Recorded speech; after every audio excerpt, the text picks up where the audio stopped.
Pero sabihin ko lang po kasi marami pong nagtanong, ano pong batas na gawa mo? Marami po akong batas na naipasa sa Senado. Marami po akong final, mahigit 200 batas. Pero ang naging batas doon, mga tax, increase ng taxes sa alcohol at saka tobacco tax. And also, ang pinaka-highlight na gusto-gusto ko nung isa batas ko yung Bible holiday, Bible celebration every once a year. And also mga OFW, kailangan lang ma-implement ng ating gobyerno, which is hindi na part ng legislation, part na ng executive. So, asahan niyo po na habang nandito si Manny Pacquiao sa hindi makalimutan ng mga susunod at darating pang henerasyon at maging inspirasyon at makatulong sa mga susunod pang henerasyon. Pato sa mundo, lumipas ang daan-daang taon, pag sinabi mong boxing, hindi naman siguro makalimutan yung karangalan natin na ibigay sa ating bansa pagdating sa sports na ang Manny Pacquiao. Pero ang gusto ko po maging ligasiya na iiwan ng public service na maging inspirasyon. Dahil ang tinitingnan ko po na kahit anuman ka na kasikat mo, kahit ikaw pa pinakasikat sa buong mundo, kahit ikaw pa pinakamaraming pera sa buong mundo, kahit ikaw pa pinakamaraming lupain sa buong mundo, pag namatay ka, iba na rin ang mamayari niyan. Magandang umaga mga kalugaw. Dito po tayo ngayon sa likod na Garda Tuesday para pakinggan ang mga programa na sasabihin ng ating mga bisitang mga veteranong senador. Katulad ni Manny Pacquiao, Tito Lapid, Tito Sen, Ringo Nasan, King Lacson, at yung mga ibang representative ng ating mga kandidatong senador. Bago yun, ay ako ay nagpapasalamat sa inyo guys. Sana ay supportahan natin ang ating mga kandidato at pumili ng tamang iboboto. So, unahan natin yung nasa likod at nagpapasalamat na rin ako sa inyo. Sana ay supportahan nyo ang aking channel, Chef Kalugaw TV. Pindot lang po ang notification bell at subscribe ang aking channel. Maraming pong salamat. God bless. Nandito ba yung mga BHW natin, mga kagawad ng barangay, ayan, mga lupon ng tagapamayapa, meron ba dito, ayan sila. Welcome po, ako po'y nagpapasalamat kaya Senator Lauren Legarda, aking kumadre, at ganoon din po sa kanyang anak, na napakasipag, hindi pa nakakopo ang pag-ibig kay ng 100 years old, may 100,000 pesos. Ayan, nawawala po yung microphone. Kakapong yun ng 100,000 pesos. Palakpakan naman po natin si Senator Bong Revilla. Ito po yung expanded centenarian law na kanyang sinabatas na po. Ang ikalawa na isang batas na pinakikinabangan na po ng mga public school teachers.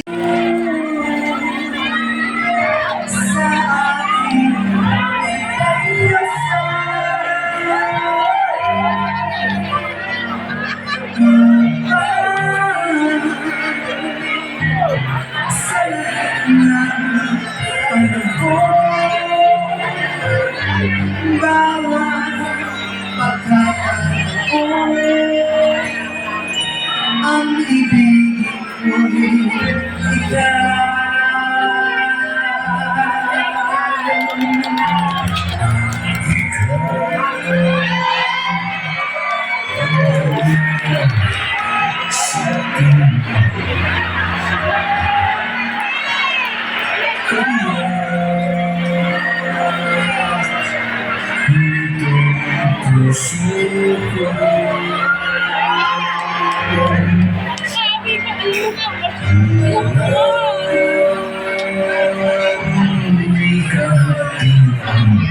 Sweet sa'yo may papalit. Ngayon ka ikaw.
Muli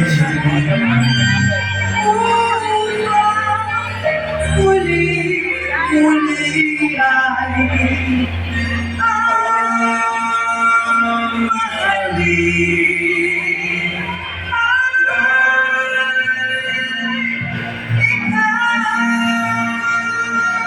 maraming salamat po! Unang distrito ng Batangas, Bob Manila, number 11 sa Balota. Maraming salamat po. Thank you. Sabay-sabay po namin sa Lubungin Distrito 1, Senator Tito Sato!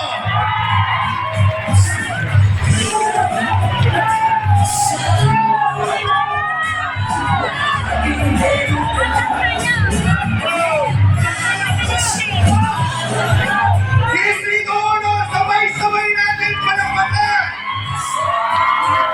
Senator Pete Lacson!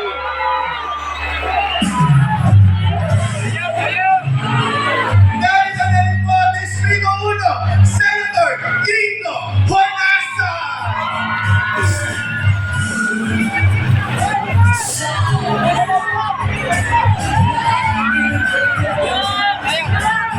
Gising ko ba ang Distrito 1? Nasaan po ang mga taga-Liya? Ang mga taga-Dalasaga? Nasaan naman po ang mga taga-Nasubu? Magandang umaga, Distrito 1. Tayo po ay nasa barangay Kamustahan, handog sa inyo ng Lingkod, Ligada, Libiste. Para simulan ang ating programa ngayong umagang ito, Sa pagpili ko ng iboboto, ang pipiliin ko yung ginagawa ko lamang. Commercial pa. Maraming nagawang batas. Always present, never late. Seryoso. Ganyan ang totoong leader. Soto, check. Salamat po. Magandang umaga sa lahat ng mga number cards dito sa Nasundo at sa Distrito 1 ng Batangas. Sinabi yung Distrito 1, number 1. Alam niyo kung sino ang tunay na number 1? Si Loren Leganda, laging number 1.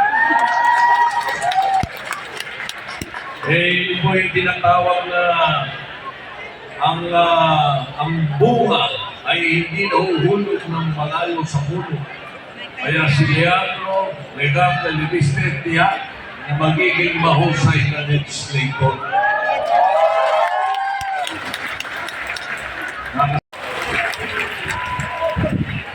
maraming salamat. Magandang umaga po sa ating lahat. May matanda tayong kasabihan. Ito, naunahan ako ng aking partner, si Tito Sen. Ang sinasabi, ang bunga hindi maaaring malaglag ng malayo sa puno. Ang tinutukoy ko po rito ay si Senadora Loren Legarda, yung nag-iisang miyembro ng na babae sa Macho Black sa Senado, at ang kanyang anak na si Leandro Legarda Libiste.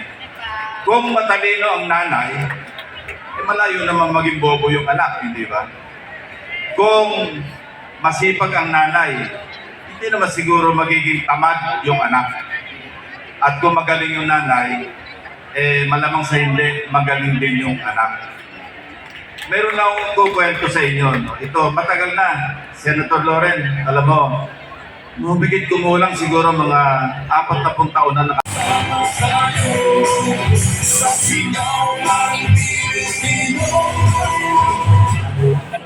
Ano po sa inyong lahat? Ang bagay ho na. Una-una ho, papasalamat kami kay Senator Loren, kay Senator Soto, Senator Lacson, kay Tony sa pagkakataon nito. Pangalawa po, medyo reklamo ho ito. Lagi ako nagre-reklamo sa kanila na huwag niyo ko yung pahuhuli sa pagsasalita dahil pakiramdam ko na uubos yung palakpakan. May natitira pa ba para sa amin? Ito ang original na Macho Black. Sama-samahin ninyo ang aming mga programa pare-pareho mo yan. Budget reform, family values, sinasabi ni Loren na environmental kalikasan mo. Pero pag pinagsama-sama ninyo, ang programa talaga namin ay seguridad. Seguridad sa budget, seguridad sa pamilya, seguridad sa pagkain, sa edukasyon, sa pabahay, seguridad sa pagtutustos ng edukasyon at pagpapagamot, pagmamahalan sa pamilya, kaayusan sa mga barangay. Salubungin, Senator Nino Lapi!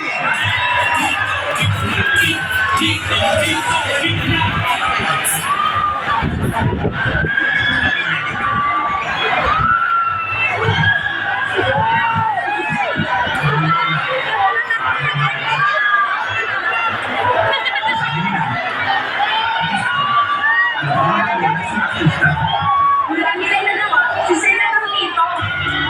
At ang isa rito ay yung pag-asya niya para sa kapakanan ng mga manggagawa.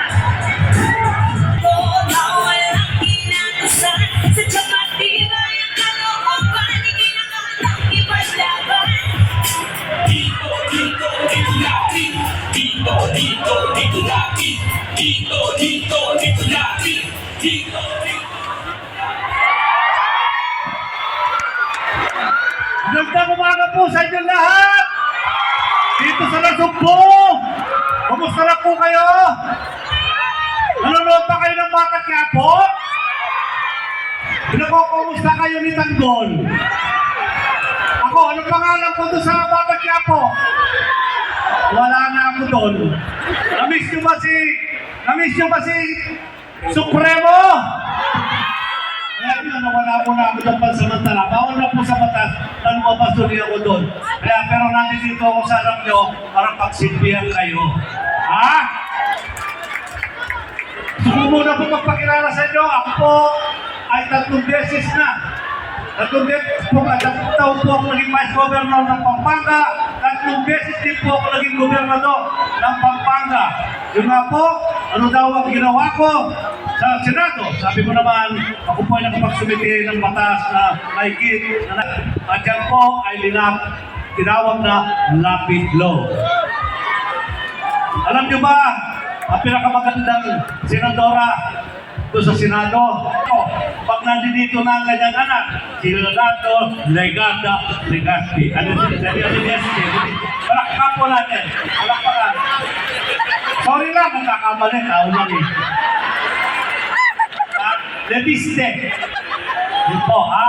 Yan nga po, at mahalin natin at mga magulang, nanay, tatay, at lola, at lolo, yan po yung mga senior citizen na kailangan po ang libre ng gamot at hospital. Ha? At tayo nga po, ang mga estudyante natin, lalo-lalo na po edukasyon. Edukasyon, kailangan ang doon sa Senado. Parapakan po natin si Loren Legazpi. Ako po si Lito Lapid, number 35 po sa Balota. Sana po mabigyan niyo ako din ng pagkakataon na may balik sa Senado. Yung po tututukan natin, edukasyon at ang pagkain sa mesa. Trabaho, trabaho, trabaho sa bawat Pilipino. Maraming salamat po sa inyong lahat. O hindi ba palakpakan natin Senator Lito Lapid? Ay, hindi na po. Papasok po ko. Kung pumapalakpak. Sabi ko, siguro naalala nila na Secretary ng Agriculture ako dito. Malay mo, may mga Bisaya dito. Naging governor po ako ng Bicol. Nilapitan ko po yung isang senior citizen. Napakaganda po ng smile niya eh. Niyakap pa po ako. Sabay pagyakap. Welcome to Batangas, Dr. Bongo.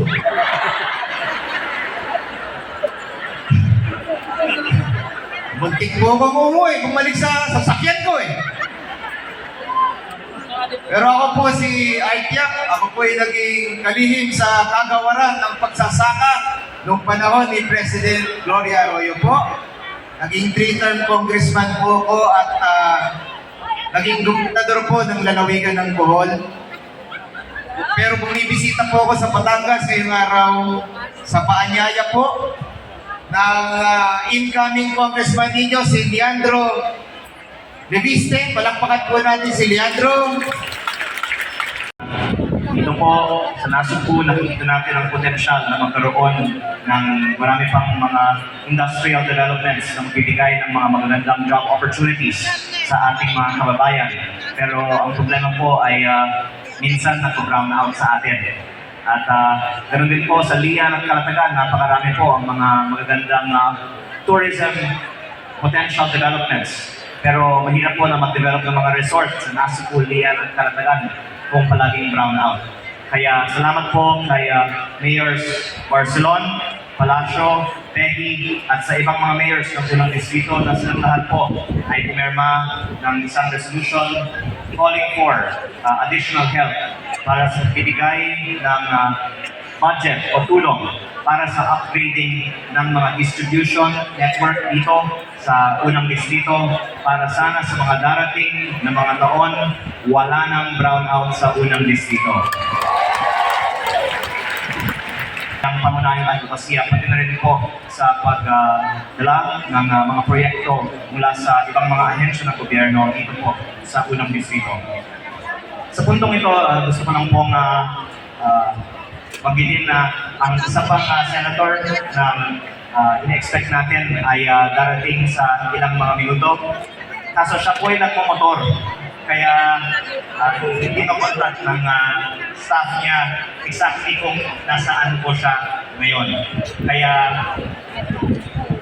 ihintayin natin lang po ng ilang pang minuto kung mahahanap po ng ating huling senador na bisita ang ating venue. Sa leadership ni Mayor Barcelon, ang Nasugbu ay naging pang-13th na pinakamalaking income na municipality sa buong Pilipinas at hinog na maging isang lungsod.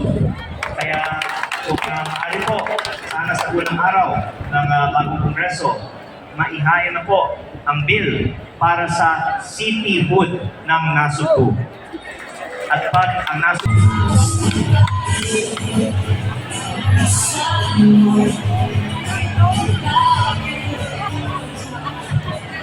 Magandang umaga po sa inyo lahat. Hindi po ito si Manny Pacquiao. Hinihintay pa po natin sa atin.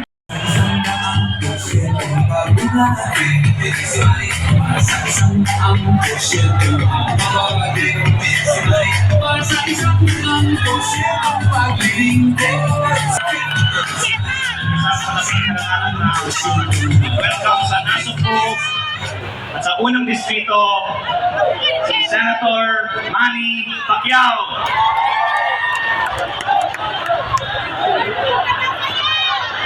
Magandang umaga po sa ating lahat.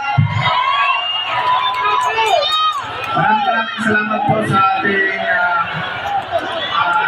magiging congressman at sa lahat ng kanyang mga kasama, sa ating presidente ngayon, gobernador, vice governor, sa ating government officials, councilors na nandito ngayon. Salamat ako sa ating Panginoon sa binigay ng magandang panahon at malusog na pangatawan sa atin. Sakto, nakaputi ako. At maraming salamat po at nahihintay niyo ako, naglagay ng oras para hintayin ako ng mga ating mabilis mo takbo namin. Buto lang po kasi ako. Ako po ay tumatakbo ng senador ngayong halalan na ito dahil gusto ko po na ipagpatuloy ang aking laban para sa mga mahihirap. Yung libreng pabahay natin, tuloy pa rin po yun. Yung pagbibigay ng sustainable livelihood, tuloy pa rin po yun. At saka paglaban sa korupsyon, tuloy pa rin po yun. Yun po ang aking commitment sa taong bayan. Dahil malaki po ang aking utang na loob sa inyong lahat, mga kababayan. Dahil sa inyong suporta sa aking career, naging Manny Pacquiao ako. Hindi lamang dito sa Pilipinas, kundi sa buong mundo. Once upon a time, tayong lahat nagkakaisa tuwing may laban ako. Lahat tayo nag-share sa isang karangalan. Yan ay karangalan ng ating bansa. And nais ko pong sa aking buhay naabot ko na yung pangarap ko na makapagbigay ng karangalan sa ating bansa. May lagay ang bansa natin sa mapa. Sa laking pasalamat ko sa Panginoon at natulungan ko rin yung mga magulang ko at yung mga kapatid ko, pamilya ko. And ang nais ko po ngayon sa buhay ko ay gagantihan ko yung binigay niyo sa aking suporta, yung dasal ninyo. Kayo po ang naging inspirasyon ko sa aking career, sa buong career ko sa boxing, na ayaw ko po sa bawat laban ko, ayaw ko na mapahiya ang ating bansa, mapahiya ang mga Pilipino. Gusto ko po taas loob palagi tayo, lalo may laban. Pero hindi po natin iwasan yung may time na talo tayo. Pero hindi po sumusuko si Manny Pacquiao. Tumatayo, lumalaban uli. Dito po sa korupsyon, dito sa problema ng ating bansa, yan po ay patuloy kong labanan ang lahat ng korupsyon dahil yan po ang dahilan bakit maraming mga tao ang naghihirap at nagdurusa sa kahirapan. Lagi tayong may pagtanim ng galit. How is that? Paano natin may pakita na we believe God tapos galit tayo, nagkakalintan ng galit sa kapwa natin? Dapat tayo nagmamahalan, ipakita natin na ang Panginoon is love. God, hindi natin ang sarili natin tinitinag, ang kapakanan din ng ibang tao. So therefore, tayong lahat, kami na dito sa pagsiservisyo, ang tinitingnan namin yung future ng ating kinabukasan, yung future ng ating bansa. Yun po ang sinisikap natin gawin, na maging halimbawa at example pagdating ng panahon. Like, for example na lang po, si Lee Kuan Yew. Pag sinabi mong Singapore, maalala mo kagad yung pangalan Lee Kuan Yew. Kasi yung Singapore, as in, mahirap na bansa, walang natural resources. Pero look at Singapore right now, is #1 economy in Asia. Sumasagana. Hindi pa huli ang lahat para dito sa ating bansa. Ang ating bansa, mayaman. Mayaman ang ating bansa. Kailangan na natin maayos at magkakaisa ang ating mga leader para sa isang bidiin na maging matagumpay tayo. Ayaw na ayaw ko sa isang public servant na isipin sa isipan kasi karamihan, marami na nila, hindi naman lahat. Ginagawa nilang hanap buhay ng gobyerno. Ang pagsiservisyo, pagtulong sa tao, pagpapaganda ng buhay, pagpapaganda ng ating bansa at buhay ng bawat pamilya. Pagpapaganda sa sariling business, sa sariling pamilya. Ang pagsiservisyo, pagtulong sa mga Pilipino sa tao. Yun ang pagsiservisyo, huwag natin gawing hanap buhay. I hope na lahat tayo mag-isip sa katotohanan at makagawa tayo ng isang legacy na maalala tayo at hindi tayo makakalimutan at makatulong at maging inspirasyon sa mga susunod at darating pang generasyon. Maraming salamat po, mga kapatid. Si Manny Pacquiao po, huwag niyo po kalimutan, number 50 po sa Baluta. Maraming salamat. At sa lahat ng ating mga kanito, maraming pong salamat. Maraming salamat, Senator Manny Pacquiao! Okay, naanyayakan po natin ang mga panauhing pandangal sa baba po ng stage.